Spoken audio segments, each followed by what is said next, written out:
ഇനി ഞാൻ പരിചയപ്പെടുത്താൻ പോകുന്നത് ഒരു 100H 48 വോൾട്ട് സിസ്റ്റമുള്ള നമ്മൾ ലിഥിയം ബാറ്ററിയെ കുറിച്ചിട്ടും അതിന് പറ്റുന്ന 7000 VA നമ്മുടെ 48 വോൾട്ടിലെ ഇൻവെർട്ടറിനെ കുറിച്ചിട്ടാണ് ഞാൻ പറയാൻ പോകുന്നത്. അതിൽ നമുക്ക് ആദ്യം പറയാനുള്ളത് 100H 48 വോൾട്ട് സിസ്റ്റം എന്ന് പറഞ്ഞാൽ നമ്മൾ ട്യൂബുലർ ബാറ്ററിക്ക് നമുക്ക് സമാനമാക്കി പറഞ്ഞുതരാം. അതൊരു 140H 4 ബാറ്ററി അങ്ങോട്ട് വെച്ച പോലെ ഇരിക്കും ഈ ഒരു സംഭവം. ഇതൊരു 10-35-40 കിലോ ഉണ്ടാവും കേട്ടോ, അത്തരത്തിൽ ഒതുങ്ങി. ഓക്കെ, ഈ ഒരു സിസ്റ്റം നമുക്കൊരു 5000 വാട്ട് നമുക്ക് സ്റ്റോറേജ് ചെയ്യും. ഓക്കെ, പിന്നെ സ്റ്റോറേജ് ചെയ്യുമെന്ന് പറഞ്ഞാൽ നമ്മൾ സാധാരണ ഒരു ബാറ്ററിയിൽ നമ്മൾ 100% ചാർജ് കയറ്റി നമ്മളത് ഡിസ്ചാർജ് ചെയ്യുമ്പോൾ നമുക്ക് 80% നമുക്ക് യൂസ് ചെയ്യാൻ കഴിയുള്ളൂ കേട്ടോ. അപ്പോൾ 20% കറണ്ട് ചാർജും നമുക്ക് ലോസ് ചെയ്യും. ഇത് നമുക്ക് 1C ഡിസ്ചാർജ് ആണ് കേട്ടോ. അപ്പോൾ ഓക്കെ, ലൈഫുമാണ്. പിന്നെ നമുക്ക് ഇത് ഒരു 15 വർഷത്തിൻ്റെ മുകളിൽ നമുക്കിത് ലൈഫ് കമ്പനി പറയുന്നുണ്ട്. ഇതൊക്കെ നമുക്കവിടെ വെച്ച് കഴിഞ്ഞാൽ 5000 വാട്ട് സ്റ്റോറേജാണ്. പിന്നെ അതിന് പറ്റുന്ന ഇൻവെർട്ടറുമായിരിക്കണം കേട്ടോ. ഇൻവെർട്ടർ എന്ന് പറഞ്ഞാൽ ഒരു 4000 വാട്ട് സഡൻലി ലോഡ് ചെയ്യണമെന്നുണ്ടെങ്കിൽ അതിന് പറ്റുന്ന ഇൻവെർട്ടറാണ്. അപ്പോൾ നമ്മളതിന് കുറഞ്ഞ് വെച്ചിട്ട് കാര്യമില്ല. എല്ലാ ഇൻവെർട്ടറും ഇതിന് പറ്റില്ല കേട്ടോ. ഇതിൻ്റെ മാക്സിമം വോൾട്ട് 54 വോൾട്ട് 53.5 വോൾട്ടൊക്കെ ഇതിന് 100%. അതിൻ്റെ 15% എന്ന് പറഞ്ഞാൽ ഒരു 51 വോൾട്ടാട്ടോ വരുന്നത്. അപ്പോൾ ഞാനിത് പറഞ്ഞു വരാനുള്ള കാരണം എല്ലാ ഇൻവെർട്ടറിലും നമുക്ക് വോൾട്ട് ഡിഫറെൻറ്റ് ചെയ്യാൻ പറ്റില്ല. ഇതിന് warning volt, cut off volt, high cut, ഇതൊക്കെ നമുക്ക് ഡിഫറെൻറ്റ് ചെയ്യാൻ പറ്റില്ല. ടെക്നീഷ്യന്മാരോടാണ് പറയുന്നത്. അപ്പോൾ ഇതിൽ പറ്റാത്ത ഇൻവെർട്ടറുകളുണ്ട്. അപ്പോൾ അത് നമുക്ക് ഇതിൻ്റെ മൾട്ടിപ്പിളാണ് നമുക്ക് 12, 24 വരുന്നത്. ആ ഒരു ഇൻവെർട്ടറുകളിൽ നമുക്കിത് ഉപയോഗിച്ചാൽ ഈ ലിഥിയം ബാറ്ററി വെക്കാൻ പറ്റുള്ളൂ, അല്ലെങ്കിൽ അത് കട്ട് ഓഫ് ആയി പോകും. BMS കട്ട് ഓഫ് ആവും. ആളുകളുടെ ഒരു സംശയമാണ്, ഇത് പൊട്ടിത്തെറിക്കുമോ, അതാവോ ഇതാവോ എന്ന്. അതിനെക്കുറിച്ചിട്ടുള്ള ഒരു വിശദമായിട്ടുള്ള വീഡിയോ തന്നെ, ഇത് കട്ട് ഓഫ് ആവുന്ന വീഡിയോ ഒക്കെ ഞാൻ അടുത്ത ഇതിൽ ഞാൻ തരാം കേട്ടോ. ഇതിൽ നമുക്കൊരു ഹീറ്റ് 70 ഡിഗ്രിയിൽ കൂടുതൽ ചൂടായി കഴിഞ്ഞാൽ BMSനാണ് കട്ട് ഓഫ് ആക്കും. ആ കട്ട് ഓഫ് സിസ്റ്റം വന്നു കഴിഞ്ഞാൽ പിന്നെ അവിടെ ഒരു ഔട്ട്പുട്ടും ഉണ്ടാവില്ല.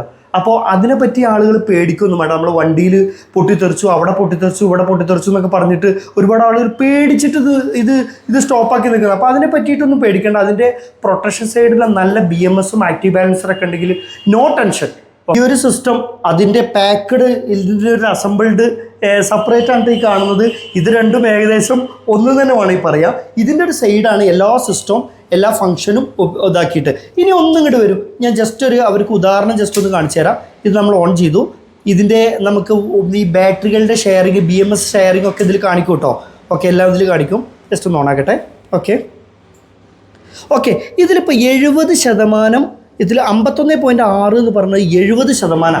അപ്പോൾ അതിൻ്റെ എല്ലാ കാര്യങ്ങളും അതിൽ കാണിക്കും. ഇതിൻ്റെ ചാർജിങ് ആംബിയർ കാണിക്കും. ഇതിൽ നമുക്ക് ഹൈ ഡിസ്ചാർജിൽ നമുക്ക് ചെയ്യാം കേട്ടോ. നമ്മളെ സാധാരണ ട്യൂബുലർ ബാറ്ററിയിൽ നമ്മൾ ഹൈ ആയിട്ട് ഒരു 5000 വാട്ട് ഒരു 4 ബാറ്ററിയിൽ സ്റ്റോറേജ് ഉണ്ടെന്ന് കരുതുക. നമ്മൾ ട്യൂബുലർ ബാറ്ററിയിൽ അത് നമ്മൾ ഹൈ ഡിസ്ചാർജ് ചെയ്ത് കഴിഞ്ഞാൽ ഒരു മണിക്കൂറിനുള്ളിൽ നമ്മളൊരു 4000 വാട്ടൊക്കെ ഡിസ്ചാർജ് ചെയ്ത് നമുക്ക് 5000 വാട്ട് പൂർണ്ണമായിട്ടും ഇങ്ങോട്ട് നമുക്ക് ഡിസ്ചാർജ് ഔട്ട്പുട്ട് കിട്ടില്ല.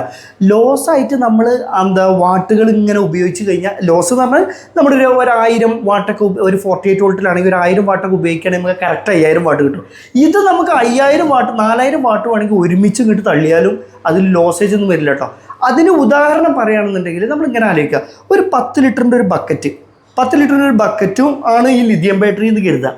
ഓക്കെ, പിന്നെ നമ്മൾ ഈ വെള്ളം കുടിക്കാനൊക്കെ ഉണ്ടാവില്ല, ഇങ്ങനെ ഒരു കൂജ 10 ലിറ്ററിൻ്റെ, അതിൻ്റെ വായ ഇടുങ്ങിയതല്ലേ, അത് നിങ്ങൾ ട്യൂബുലർ ബാറ്ററി കണക്ക് കൂട്ടുക.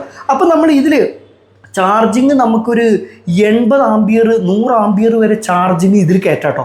മറ്റേതിൽ നമുക്കൊരു 20-30 ആംബിയറിൽ അപ്പുറം അത് തള്ളില്ല. അത് നമ്മളിങ്ങനെ ആലോചിച്ചാൽ മതി, ഒരു ബക്കറ്റിൽ നിന്ന് ഈ കൂജയിലേക്ക് വെള്ളം ഒഴിച്ചാൽ അതിന് ബാക്കി വെള്ളമൊക്കെ പുറത്തേക്ക് പോകില്ലേ, അതന്നെ. അതുപോലെ തന്നെ ഇത് ഡിസ്ചാർജ് ചെയ്യാമെന്നാണ് കരുതിക്കോളൂ. നമ്മൾ ആ ഓപ്പൺ ബക്കറ്റാണ് ലിഥിയം ബാറ്ററി, അതങ്ങോട്ട് ഒഴിച്ച് കഴിഞ്ഞാൽ ഒരുമിച്ച് വെള്ളം പോയില്ലേ. പക്ഷേ ഈ കൂജയുടെ സംഭവം സ്റ്റോറേജ് 10 ലിറ്ററിൻ്റെ സ്റ്റോറേജ് ഉണ്ടാവും. അതിൻ്റെ വായ ഇടുങ്ങിയതാണല്ലോ, അതിൽ നമ്മൾ കമത്തി കഴിഞ്ഞാൽ സ്ലോവിലല്ലേ വെള്ളം ഇതാക്കുക, നമ്മൾ വലിച്ചു കഴിഞ്ഞാൽ അത് പോരില്ലല്ലോ. അപ്പോൾ ഇതൊക്കെ തന്നെയാണ് നമ്മൾ അതിൻ്റെ ഉദാഹരണം പറഞ്ഞത്. ലിഥിയം ബാറ്ററി ട്യൂബുലർ ബാറ്ററിയുടെ ഒക്കെ കാരണം ഹൈ നമുക്ക് കറണ്ട് ഡിസ്ചാർജ് ചെയ്യാം.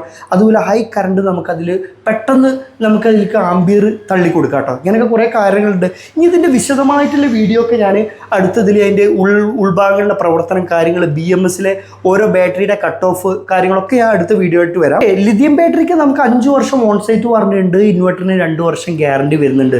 ഇത് നിങ്ങൾക്ക് ഇവിടെ വന്ന് വാങ്ങിക്കണം എന്നുണ്ടെങ്കിൽ നമ്മുടെ നാസ്റ്റക് സൊല്യൂഷൻ മലപ്പുറം ഡിസ്ട്രിക്ട് അങ്ങാടിപ്പുറം നമ്മൾ പുതിയ ഷോറൂം ഓപ്പൺ ചെയ്തിട്ടുണ്ട്. അവിടെ ഒരുപാട് നമുക്ക് കളക്ഷൻ വെർഷനും കാര്യങ്ങളൊക്കെ ഉണ്ട്.